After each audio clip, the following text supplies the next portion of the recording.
I think the definition of greatness is to inspire the people next to you. It's not something that lives and dies with one person. It's how can you inspire a person to then in turn inspire another person, that then inspires another person. And that's how you create something that I think lasts forever. And I think that's our challenge as people, is to figure out how our story can impact others and motivate them in a way to create their own greatness. Welcome to the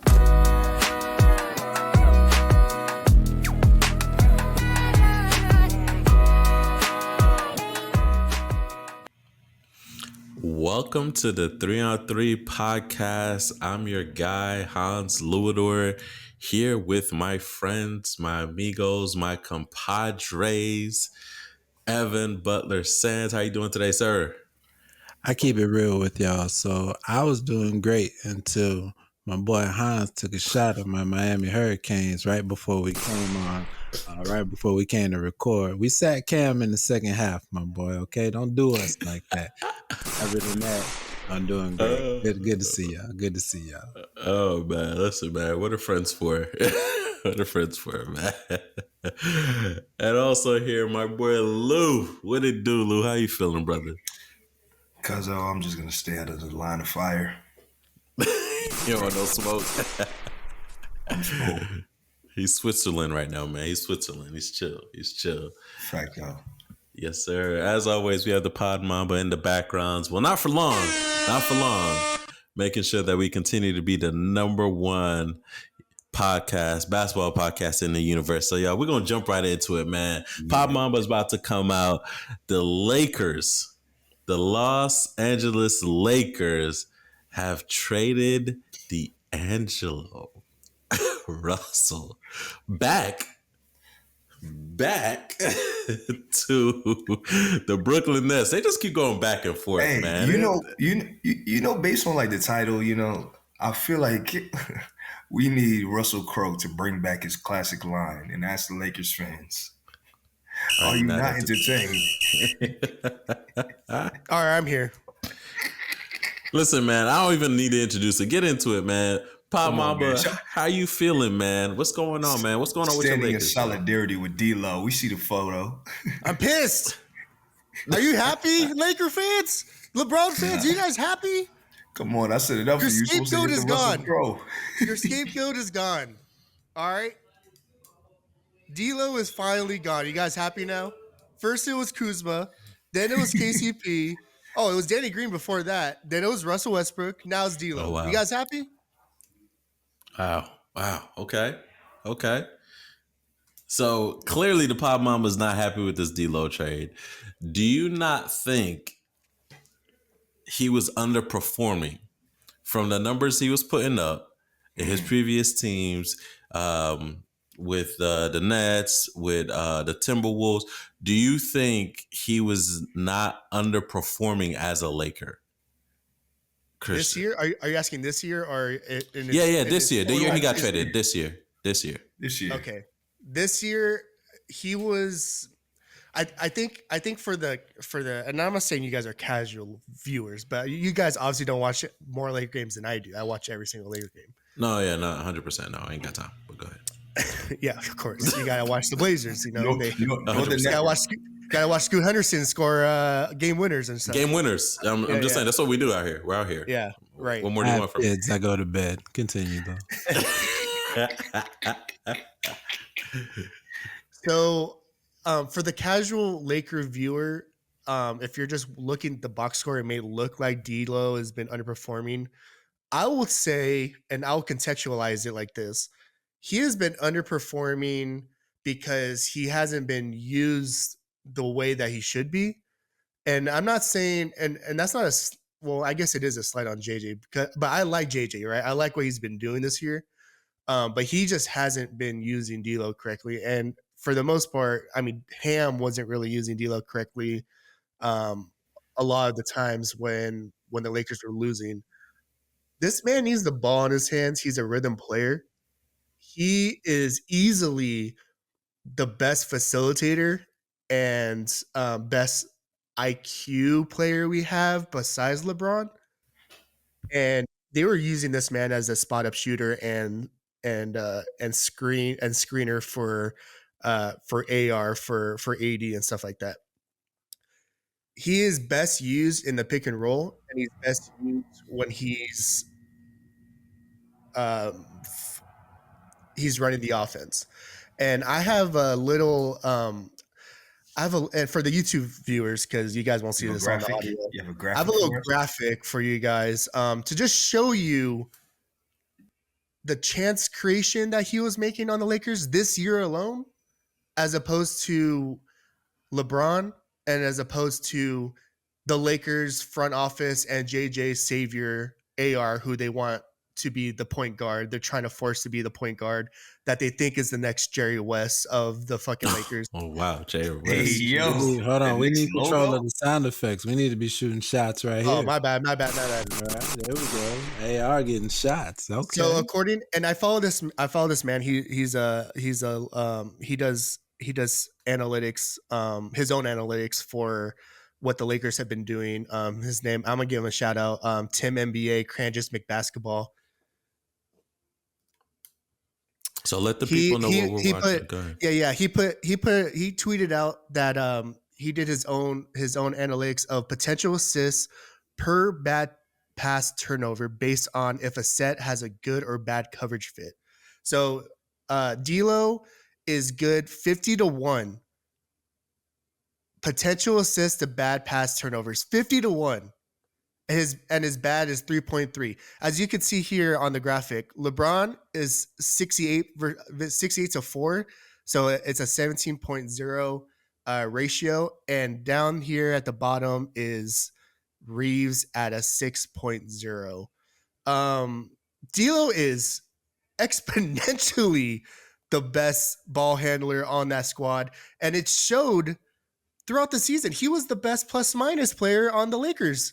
He was second in plus minus last year in a full season. Oh wow, that's shocking.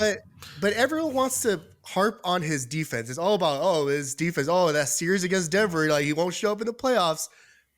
D'Lo, when given the chance, has shown to make this Laker team better, and they just never let him do it.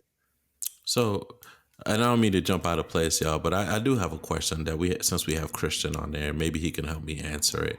I've been very critical of the LeBron effect when it comes to the Lakers and them not being as successful as those would hope for them to be.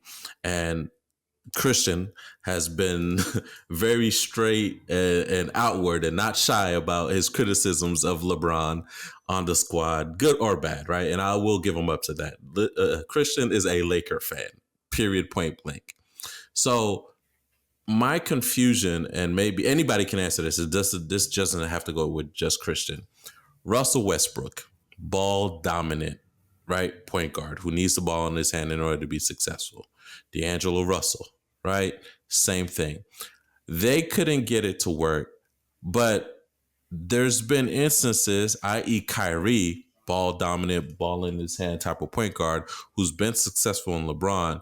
What are you guys seeing or what's missing?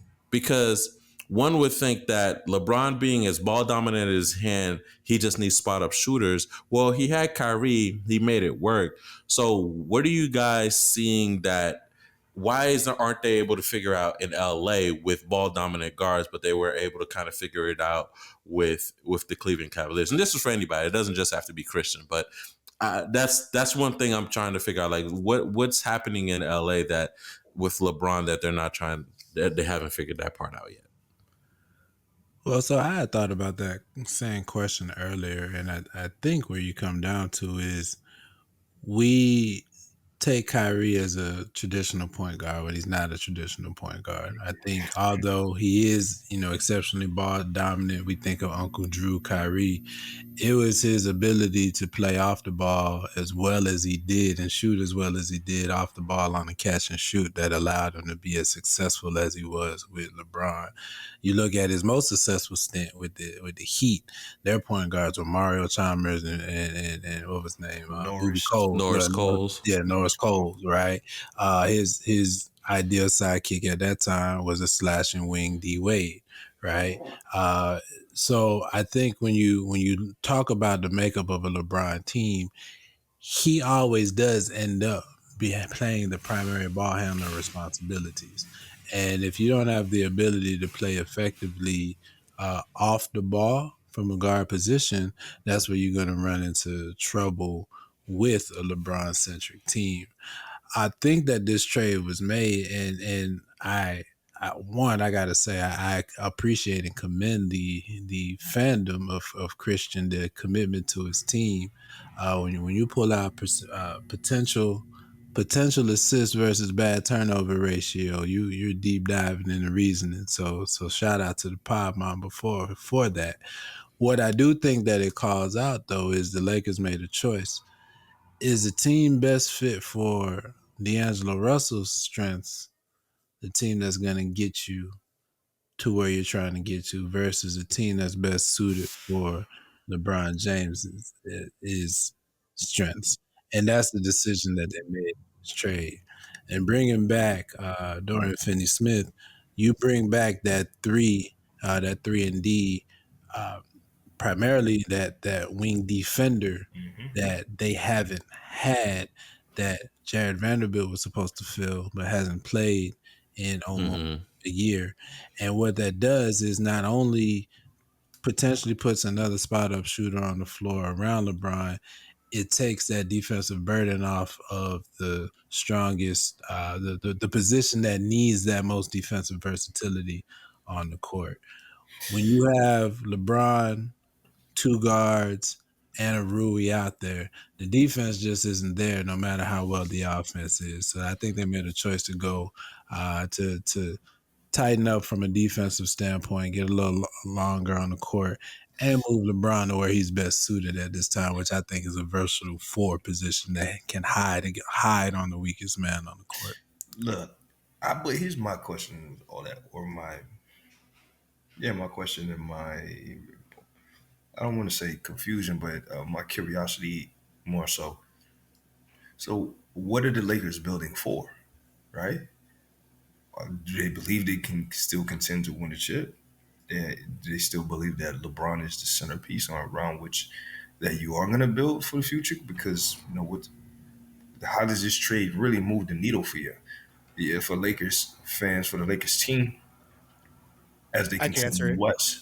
No, I'm just saying, like, yeah, because for me, yes, we LeBron's birthday just passed. Great, everybody talks about, or how obviously his longevity hasn't been matched in the league. As far as been something a phenomenon to see. Even the quote that was brought up, Ed, you brought up that quote when we're talking offline about how he'd be, him potentially even being able to play for another 5 years. Is that even smart? Or do we really even believe that? And then, the Lakers team with this move, what's the rationale behind it? As So a team so looking forward to winning. the rationale that from what I've been reading, and I get it. The last 5 games that the Lakers have been playing, like they've been playing well, and they've been more focused on defense. They've been trying to lock people down. Their offense has suffered, but their defense has garnered them wins. So I think they're now focused more on harnessing the defensive side. And on top of, AR finally is getting assists. So these last 2 games where he had 10 assists and a career high 16 assists have finally vindicated them to think AR is the point guard that they want him to be. So that made D'Angelo expendable. The problem with that is that there's no second ball handler now coming off the bench. You think Gabe Vincent's gonna be a point guard? He's not. They they think who's the other Gabe cat Vincent is a savior. Milton, because the Oh, Lakers Shake. got Milton as well. Shake Milton, Yeah, yeah. Shake. Yeah, Shake. Rob Pelinka went on record yesterday saying, "We are excited about Milton's potential as a playmaker." This motherfucker had 1 game of 12 assists all season. He averages 2.4 assists a game. And I know I'm just boxed. I know it's more than that. It's more, playmaking is more than just assist numbers. But you gotta be kidding me, dude. Playmaking ability? Since when? When has he been a playmaker? If he was that great of a playmaker, the Sixers would have never moved. Well, when I also call out, though, go ahead, Ev. My bad. no, I was just gonna say now when I call out Rob Pelinka, I get bad sound effects, okay? But when you call out Rob Pelinka, it's quite all right. Well, I But that's what that happens. spot. Family could call out other family. You know, outsiders are not allowed to Can't be do talking that. about my Thank you. family. I respect. But here's my thing.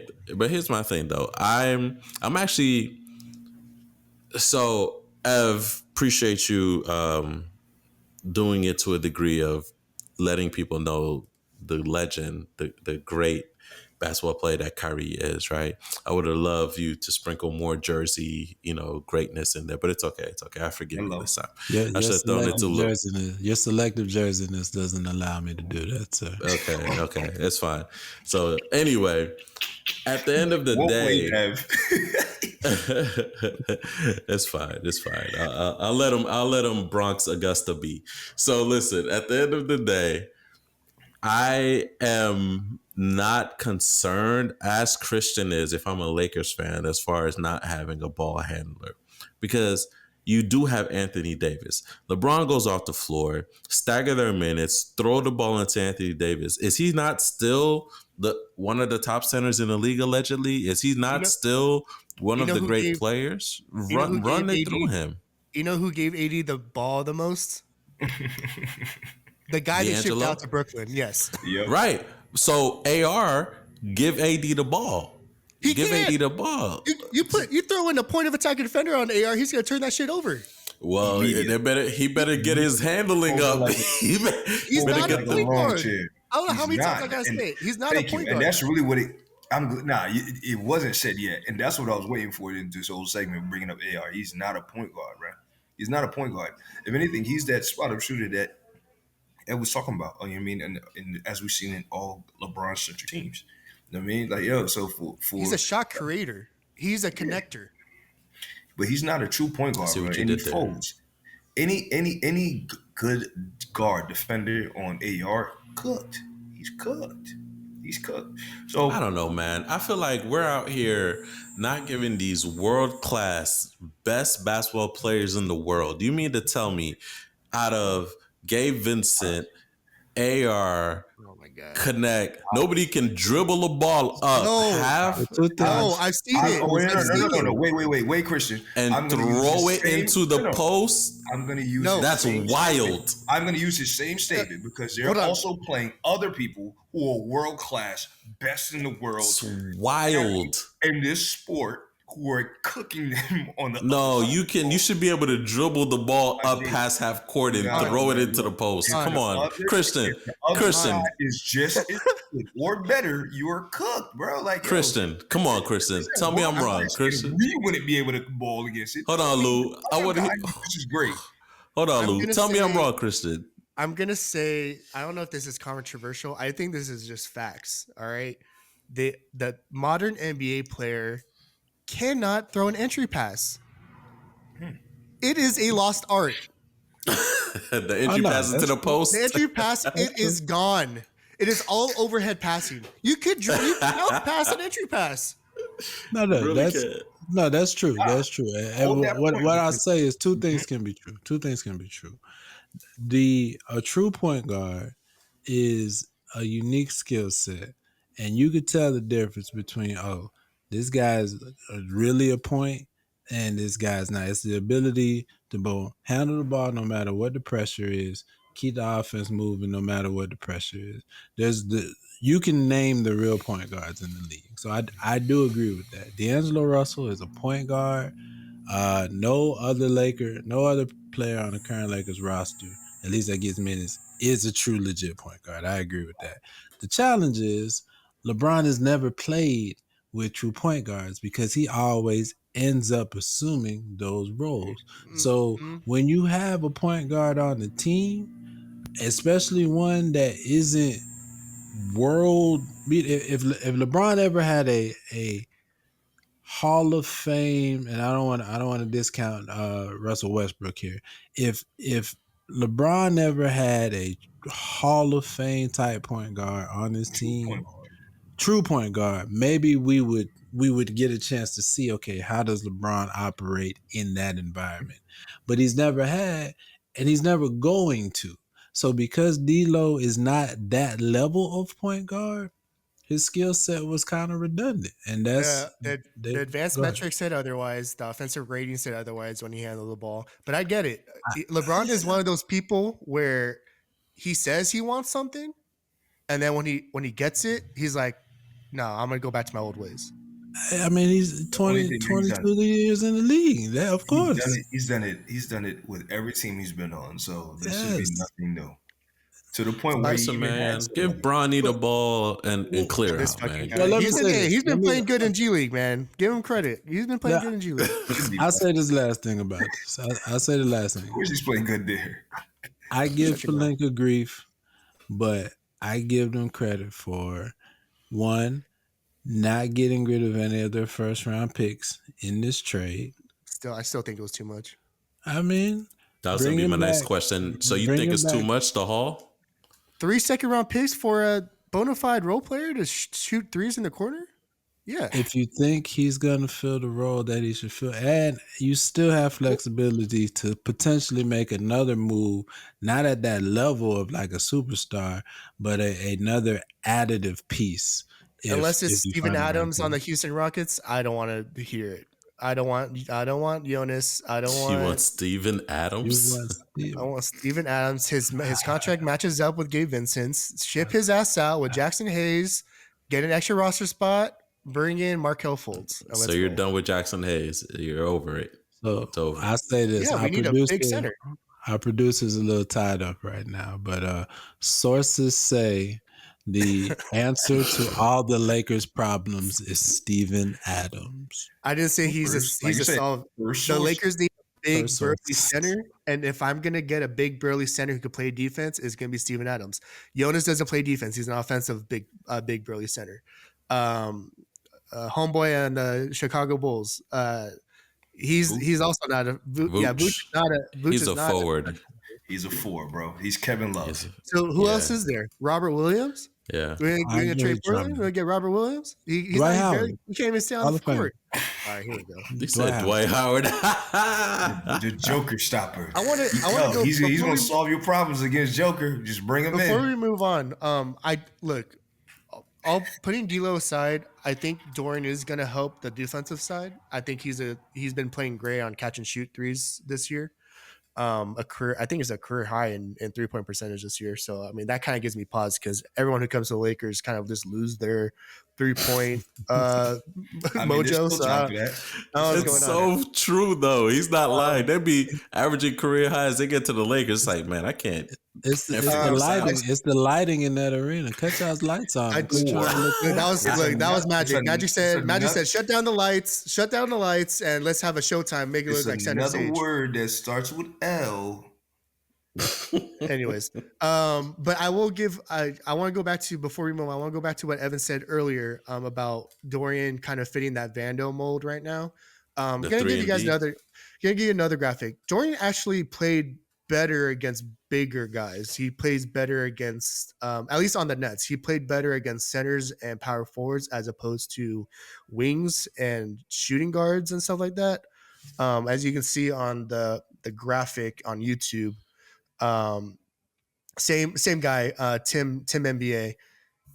He's actually better against power forwards and centers as opposed to small forwards and shooting guards. He has D- grading against those guys. So I don't know how the Lakers are gonna put him out there. If they're just gonna put him against these wings, but he does play better against bigger people. So we'll see. Boom, there you go. You don't need Steven Adams then. You got Dorian Finney-Smith. They run the same Listen, thing. I swear to God, if we got Dorian Finney-Smith because JJ wants to run small ball, I'm gonna pull my hair I out. just was about to just. I'm gonna pull my Sounds like a fucking hair out. perfect recipe for small ball. Exactly. If I see based on your small ball graphics. against teams like the freaking Denver Nuggets, I'm gonna punch a wall. I swear. That's exactly who they're gonna put. That's what it Joker. sounded like. That's exactly what That's they put on what Joker. it sounded like to me, Dorian, but hey. Go get Joker. Right. All right. Any last thoughts from you guys? Any last thoughts? Listen, man, In the way. D-Lo, I wish him well in Brooklyn, man. Go shine bright. Get your shots up. Show him, let him know that it was a Laker issue, not a D'Lo issue, man. They play on the So I hate 17th, this, right? man. January 17th. I'm looking I forward think to so, seeing them yeah. light them up. He just had a D-Lo, baby girl. Now he's got to move across the country. It's fucking awful. I hate this. I hate this side of them. Yeah. D-Lo, and Cam Thomas, top 10 Oh, backcourt in the league. D'Lo's back with Ben Simmons. They Top were 5 in backcourt academy in the league. together. oh Listen, my gosh. bringing in another high volume shooter is music to Ben Simmons' ears. Less shots he has to take. Listen, more rebounds for him to go get. Right? Last thing for me, if the Lakers were going to trade with the Nets and give up all that capital, the 3 second-round picks, the D'Lo and what have you, why not get Cam Johnson? Why are we getting a 31-year-old Dorian Finney-Smith? I thought y'all were going for Zach LaVine. That was the rumors I was seeing. They're too much money, dude. He's owed like $80 million per year. Like this he hard got to match that big contract. He got that big It's contract. hard to match contract, dude. Anyways, You monkey man. Listen, man, I'm just throwing the rumor out there, fam. No shot at the Chicago Bulls. It's just the rumor that's being thrown out That there. team out of this. Oh my gosh. All right. We just got through. Let's go around the league. Speaking of more movement happening, former coach now of the Sacramento Kings, Mike Brown, was let go by the team recently. And it's actually sparked a lot of conversation, more than I thought a firing of a coach would. And I think it's because he's a former coach of the year. He has really improved the team from what they were, just really bottom of the barrel, and got them to start to perform at a high level, make a couple playoff appearances, second round and such. But they apparently let him go. And coaches have been speaking out at their disapproval for it, notably Steve Kerr, who, of course, when Mike Brown was on the staff with Golden State, has a relationship with him too. And I think it dates back to San Antonio as well. We have the coach of the Denver Nuggets as well too, who apparently hates, I don't think hates is wrong, or dislikes the Sacramento organization because he was let go, and how I think you they have it. Right, I think I did, but I don't want to put words in people's mouths. So he definitely when you say was. you're spineless and don't have balls. I'm pretty Listen, I'm intense pretty dislike. sure. you're right. An intense dislike. Intense dislike. Okay, yeah. But I wanted to get your guys' take on this, and I know recently, per certain podcasts, I forgot the name of them because we're the number one podcast in the universe, so we're the only one that matters. But Lou, Atlanta's own Lou, Will basically has some insight and basically said that the move was made to keep De'Aaron Fox happy. And to keep the locker room happy, that Mike Brown was losing the locker room. There were points where he was trying to discuss about making DeRozan come off the bench. And that, I guess, didn't go well as well. And basically, Mike Brown had lost the locker room and the confidence of the players. So the organization, in order to keep the players happy, and also Fox, who's in the last year of his contract with them, decided to part ways with Mike Brown. I'm going to start with you, Ev. What is your take on this? Is this a smart move by this organization who has a history of making some questionable moves when it comes to players and coaches? Well, first off, I'd say, I hate to see it when you have a coach that got you to the playoffs for the first time in like 17 years since Rick Adelman was coach. Definitely came in, built a roster. Well, not a roster, but brought a system that was showing success, was giving them identity. I think you allow that coach to get through the rough patches. I think when you look at this roster, right, at the top, you got D Fox, you got Sabonis, you've got their partnership with Malik Monk, but you've also got a lot of players that over the past 2 or 3 years I would call questionable. replaceable, irrelevant, so to speak. You bring DeRozan in, and the questions that we had on that, I think, have come to fruition. I mean, their offense has gotten a little bit better than it previously was, but that's kind of diminishing returns when you had a top 10 offense already, and the defense has slipped just a little bit. But you've seen it in their struggle to win close games, and I think that's that. Whose turn is it? Your turn, my turn, etc. And you don't have that chemistry yet to be cohesive in close game situations, which is why they've blown a lot of late leads. So I think that's the reason why it goes to him getting fired, because of the struggles that they've had. But those are struggles that I think you have to work through over the course of a season. And when you have a coach that has given you identity, giving you success, I think that you ride it out with that coach when you've seen what you've had in previous years. It reminds me of, yes, when Mike Malone was the coach for that team and they were building and having success with DeMarcus Cousins, and the team you saw signs of life ascending, but then management ownership got impatient and they let Mike Malone go, and he turns into a NBA champion winning coach. I will Vindication. say, yeah, right. I will say what you said about De'Aaron Fox, and what Lou Williams said about.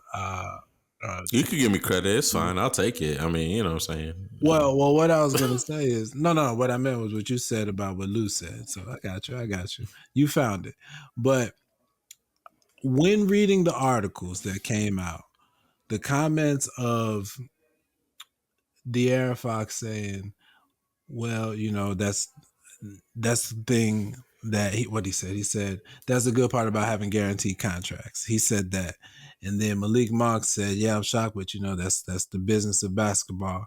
When I hear folks turn to that's the business, and good thing you got your money and whatnot, comments like that always sets my antenna off, because that sounds to me like you're trying to be professional, but you're happy that he's gone. And so when you say that Lou Williams was saying that that's the scoop, the feedback he was getting as well, now it sounds more like, okay, if he lost the team, it's hard to get Right. a team back, Back. especially when the general manager and ownership has built this roster.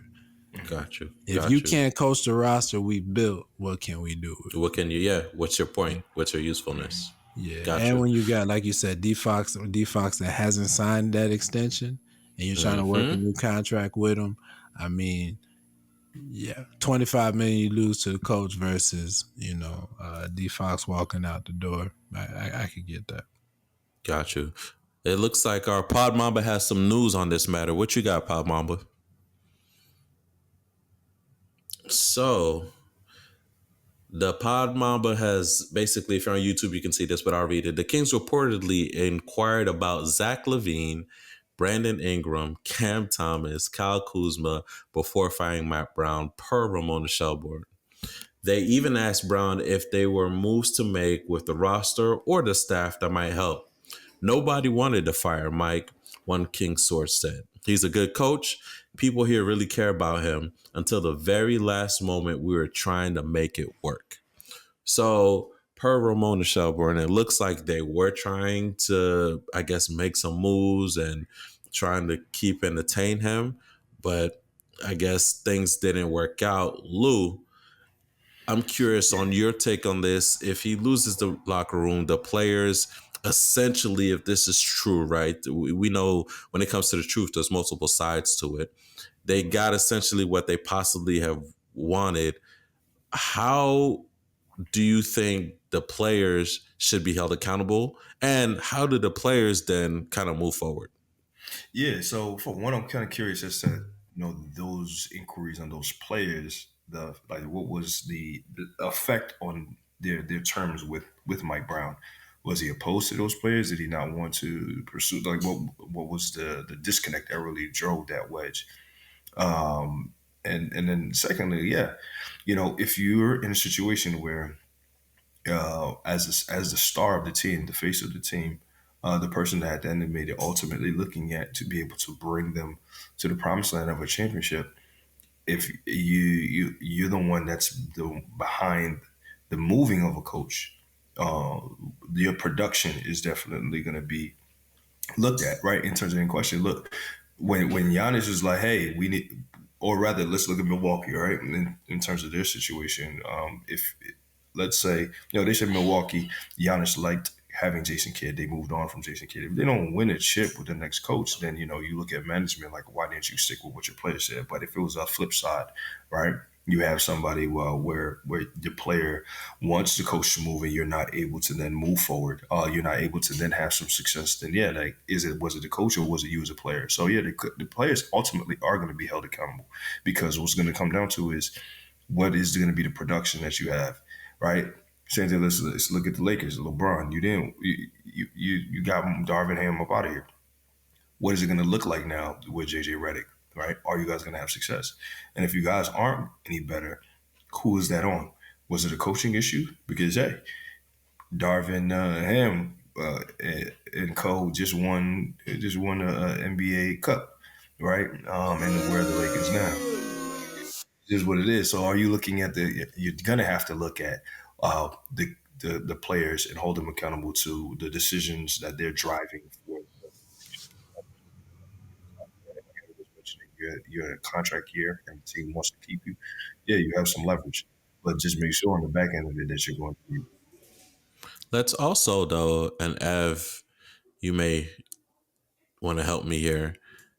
If we read in between the lines, does this mean there's a backroom deal or a verbal, somewhat commitment from De'Aaron Fox to working it out with the Sacramento Kings? Has he verbally stated for the Kings to take a risk? Do you get what I'm saying? For the team to take that, for the Kings to take that risk and say, you know what, we're going to locker room with the players. You get what I'm saying?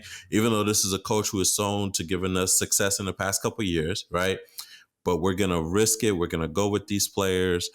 Is there a reading in between the lines that we're probably not seeing that De'Aaron Fox may not be on the market as we think he really might be after this year? You get what I'm saying? So is there kind of like a gentleman's agreement, as some would say, that, hey, I want to stay here. This is my first priority, but you got to make some drastic moves to keep me here.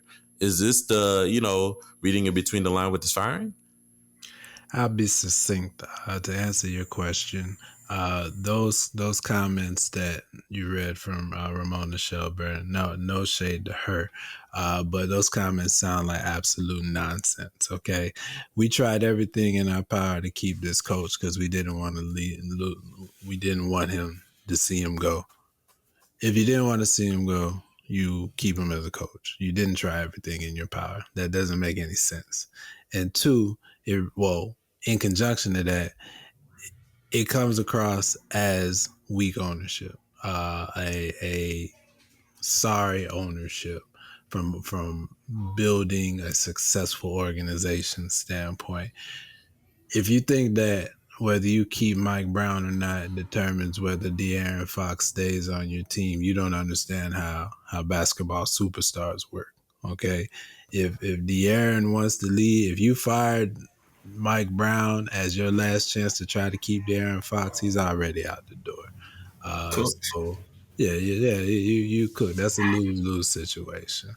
And so I agree that they may think that, but we're about to hear De'Aaron Fox rumors, and I wouldn't be surprised if he's moved by outside break.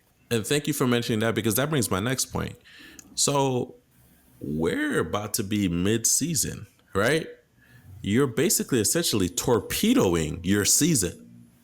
That's what you're doing. So for you to take this risk, in my mind, if you're a competent ownership, you've got a solid agreement with this man that he's staying, right? And you have some solid leads of some drastic moves that are happening, i.e. Zach LaVine, sorry, Lou, i.e., you know what I'm saying, somebody else. You've been talking about the crash out team and you ain't want to use Brandon Ingram, man? Golly. me. You're right. Stop Yes, picking on me. you're right. Brandon Ingram, Zion, that team is parts. That's a parts bin right there. That's a pick and pull part. If anybody ever been to a pick and pull, that's what the Pelicans are right now. The pick and pull. Okay, so you're right, Lou. My bad. My bad. I apologize. But that's my thing. Like, so you was essentially torpedo because what are you gonna do? An interim coach is really going to galvanize them. Is that what it is? Like, that's what's going to galvanize them and get them over the hump and get them back on the right track. We still haven't seen anything from DeRozan. So in my head, I'm trying to read in between the lines. I'm like, okay, for you to let go of a quality coach, because that's what Mike Brown is, right? A quality coach, you must really be betting on something solid. And what is that? You must have a solid commitment from this man, or you got to line on some other players that are going to shake it up. And because if that's not the case, then what are you doing? What are you doing? So I don't know. I think we've quite well. The fact that the GM Monty McNair has been so outspoken these last 48 hours lets you know that he's on a hot seat as well. And I think they landed at the logical conclusion of this roster. You know, Sabonis, great player, but defensively doesn't give you what you need as a defensive anchor of the team. So now you need either a strong four or a strong. Keegan Murray has been graded well defensively. He's regressed offensively from where you thought he was going. DeRozan, Monk, and Fox kind of repetitive. Like I said, the bench, not impressed with it. So this roster has ended up about where it should be, you know, in that play in, the out the play in range when you look at this Western Conference. And when you see, okay, we were there last year, at best we'll be there this year, where are we looking at going forward? I think all cards are, you know, if you're gonna make a move of firing the coach, that means that all the cards are on the table for the team. So my bet is on D Fox being a short timer in Houston and him supplanting Jimmy Butler as the hot trade topic name over the next 6 to 8 weeks. All right. Let's move on to a team that's actually excelling right now and currently, as we're recording, 11-game winning streak. That's the OKC Thunder on top of the West, 5 games above Memphis Grizzlies, who are also still doing well, even though they just lost their last game. Are we? We didn't watch the NBA Cup. That doesn't count. That doesn't. No, it literally doesn't count. We didn't see it. Continue. No, it did. No, but they did lose their last game, though. They did lose their last game. It's just funny to me. I'm sorry, I didn't mean to do that. Oh man. Anywho, so the Thunder out here putting in a string of games together, making a run, letting everybody know they're still out here on top of the West. I'll start with you, Lou, as somebody who is a fan of the OKC Thunder. Is this streak to you a sign of who they are, or is it a fortunate run of softness on schedule? If it was a team that was teetering back and forth and only playing well against lower tier teams and struggling against better teams, you know, if it was a team that was number one in the West, 5 games ahead of everybody, leaps and bounds, with a potential MVP on their team, I mean, this is who they are, and this is who they were last year, and they're just continuing off that. You know, one of the things that I'm most interested to see is how this continues when they get somebody who was in contention for the Rookie of the Year. You know what I mean? When they get Chet Holmgren back, so very curious. Just see how they build on that. But yeah, I think this is truly their identity. I mean, not only are they clearly the best team in the West right now, but they're also one of the top defensive teams in the league right now. Just how Christian was talking earlier about how the Lakers have switched to find some success by elevating their defensive ability.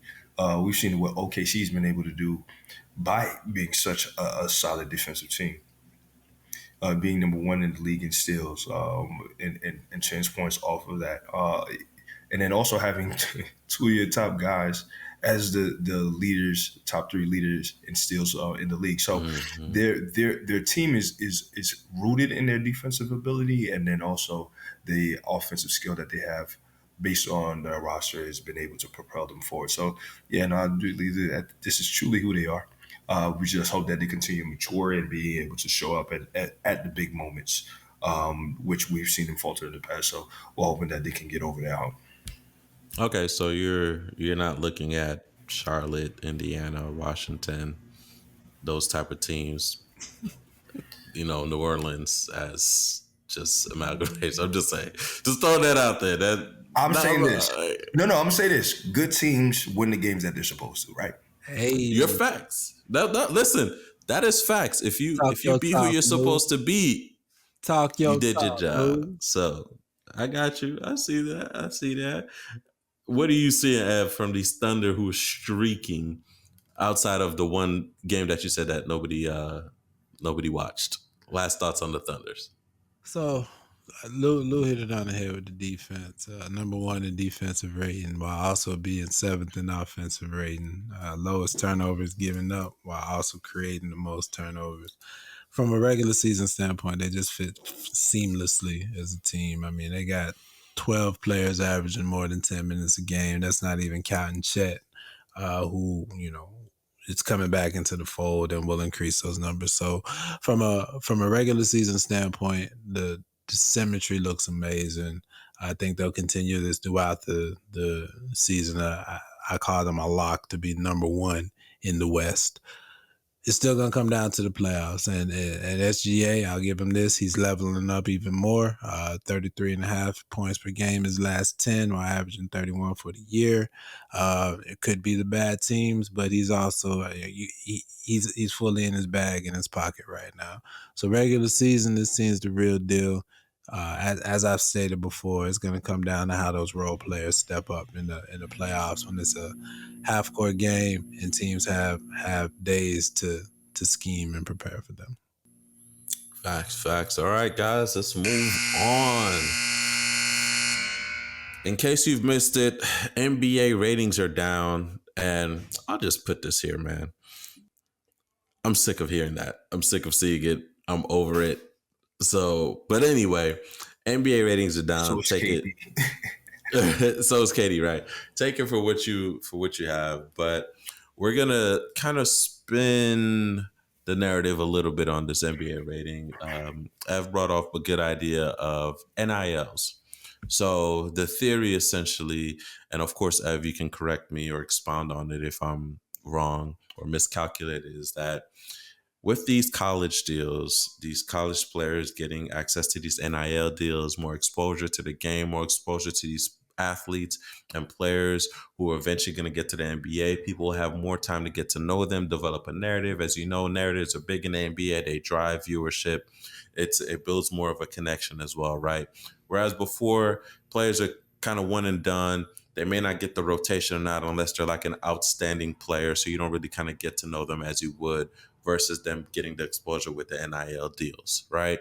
So we're proposing, is the NILs that are coming, is this going to be a game changer with the ratings? Is it going to allow us to now form an attachment, a relationship, build a narrative, get more exposure on these college players where we don't have that in the past? That'd be 3 years, maybe 4 years, right? At the university before going to the draft. So Ev, since you brought it up, do you think that these NIL deals that are coming for these college players, which we love, we want to give these college players an opportunity to benefit because these universities are pimping them. And I mean that in every sense of the word, pimping them. When you think about what these colleges bring in compared to what they... Huge. Anyway, That one. listen, I'm telling you, boy. So, Ev, do you think this NILs will give us as fans a chance, and I'll speak for me as someone who's not an average college watcher, a fan, to ingratiate ourselves with these players that are coming into the league and therefore have an effect on boosting the ratings. So I tossed this out for the exact reason that you laid out. I also am tired of talking about NBA ratings, but I hear about it all the time. But there are real world implications to it that not talking about ratings still impacts us. When we talk about the NBA draft, and Hans, we joke about it all the time. Every year the draft comes out, you may know two people in the draft. Facts. You're like, why? Like, let me talk to me after the draft. I don't know any of these players, and I don't think All that you you're need in to the know is that their minority, name is Jaden or Jake. right? Right. And I don't think you're in the minority in that sentiment.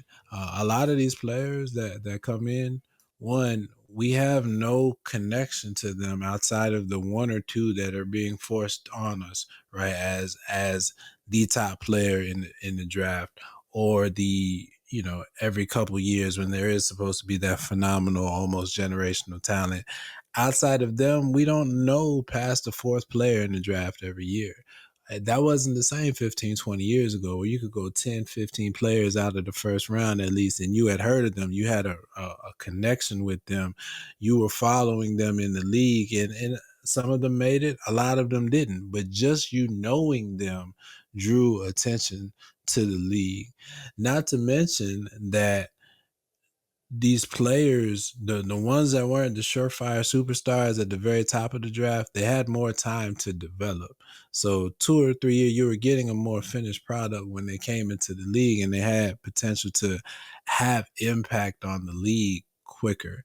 So I think that NILs, if done correctly, gives players a more of an alternative to, hey, I'll stay 2 years in college, 3 years in college, versus jump into the league at the first time I get a potential first round grade, right? It gives us more chance to build connection with these players, because let's be honest, college basketball in a lot of cases builds more regional loyalty and fan engagement than the NBA does. So when you have a more successful, more recognizable college basketball product, it feeds directly into the NBA. And like I said, you have more polished players with more established fan bases. So my hope is that NILs are used to build up and bridge this college basketball product that we're getting. We've seen its impact from the G League Ignite shuttering down, because that financial benefit is no longer there compared to what you could potentially get if you're a top player in college. And I think that could potentially be a good thing. Where I think we have to get away from, though, is just the uh, I don't want to say officially the one and done, because that builds a fight when you say that when players have to stay in school for 2 to 3 years. I don't think we'll ever get that one back in the jar, but at least give them incentive to stay beyond just 1 year. I think it could be beneficial to the overall NBA product and its overall viewership and recognition with the average sports fan throughout the country. How about it's either you could come straight out of high school, or if you go to college, you have to stay 3 years. It's the NFL model. It Well, no, then for football, you have to stay well, 3 years. yeah. But I mean, the staying in college is the NFL model. Right. But you also have the option to come straight out of high school. I don't want to take lose. Look. Christian, all you're basically saying, and this is what I was going to bring up earlier, right, is resetting the clock.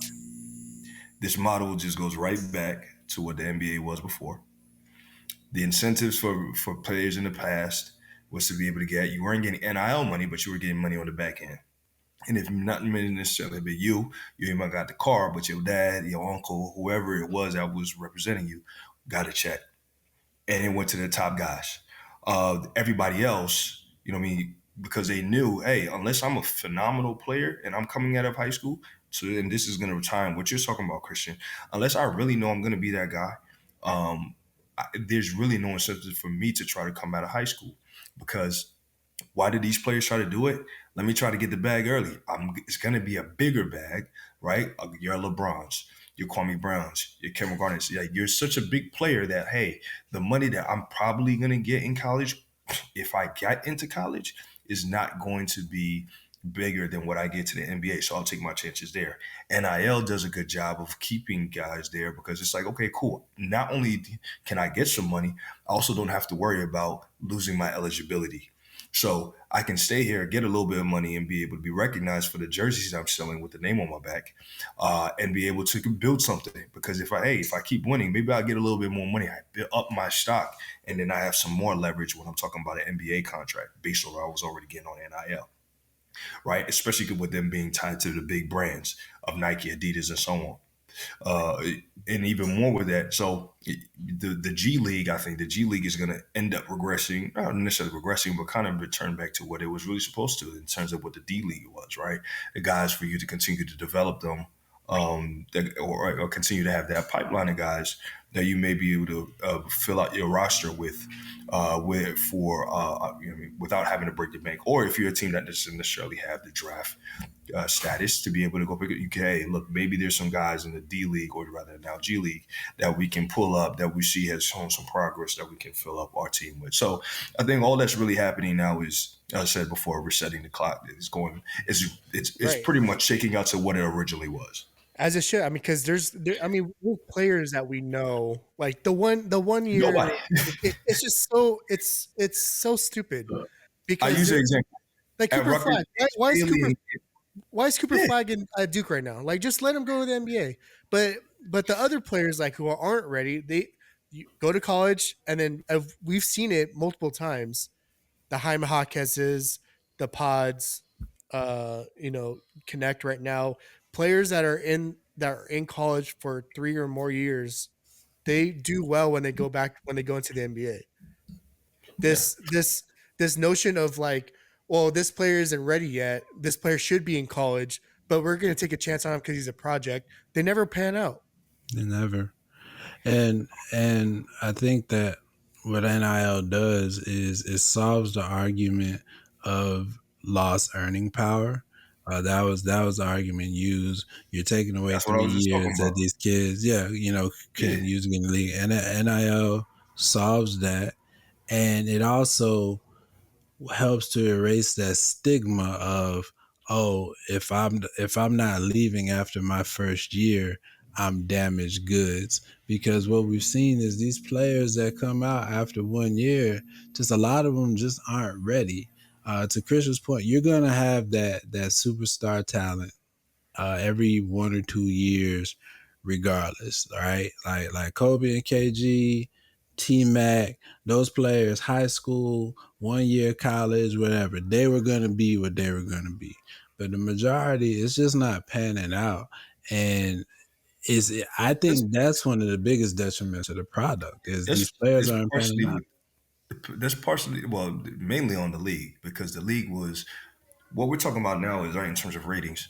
The league used the opportunity that these kids were because of the frequency of guys that were coming out of high school that were these big names, and then also being able to be these big names for the colleges. The NBA was banking on the immediate return of okay, this is going to draw viewership, right? It's going to draw viewership to the NBA because of what these names are, right? Think about the LeBron era in terms of how big, or even OJ Mayo, all these guys, like these really big names, what they were in the AAU circuit in high school and so on, and what the teams thought that was going to be the immediate return. But what you're seeing is you don't have a finished product. The game doesn't look great. It's not what it used to be. So yeah, the NIL on top of the other things, like I said, it also eliminates what players were worried about in terms of a risk of hey, if I get popped, yeah, I'm gonna lose my eligibility, and then I'm not gonna be able to make money, and I'm maybe I think dead. To wrap up, I think the NIL is something that can improve the ratings if it's tied into what Christian said and Lou essentially saying, getting them to stay in college longer. And also what we have to think about too, as last thing I'll say on this is access to the league. Compared to other leagues, the NBA is harder to track. It's harder to keep up with everything. College college football, NFL, you have a shorter season, shorter games. It's easier to keep track of these players. It's easier to build that relationship with them. That's not the case for the NBA. Even with the AAU circuit, we all don't have access to the same AAU circuit. You get what I'm saying? Like it doesn't do that. At least with them staying in college longer, we at least get a rep to see them a couple more times to develop that relationship with them, though. Hey, But Hans, just to it's piggyback the off that real quickly, is just we saw it with the WNBA. These players that have been there, they bring this rivalry. We see them 2 years in a tournament ball out. You have some type of connection, and then off the heels of the tournament, the WNBA season starts shortly after. So you have the investment. Is still fairly fresh, and to your point of how long the season is, how many games and how spread out. If we don't have that continuous, like, hey, we're growing with this player, we're not going to have that, like you mentioned. Yeah, facts, guys. All right, guys, thank you so much for joining us. I do appreciate it. As always, hit us up on our social medias. And remember, we will always and forever be the #1 basketball podcast in the universe. Thank you so much. We appreciate it. See you guys next week. Take care. Happy New Year, everybody, from the 3on3 podcast. Wishing you all the best, safety, and success in 2025. We got a lot more shows coming to you. Looking forward to you joining us for more.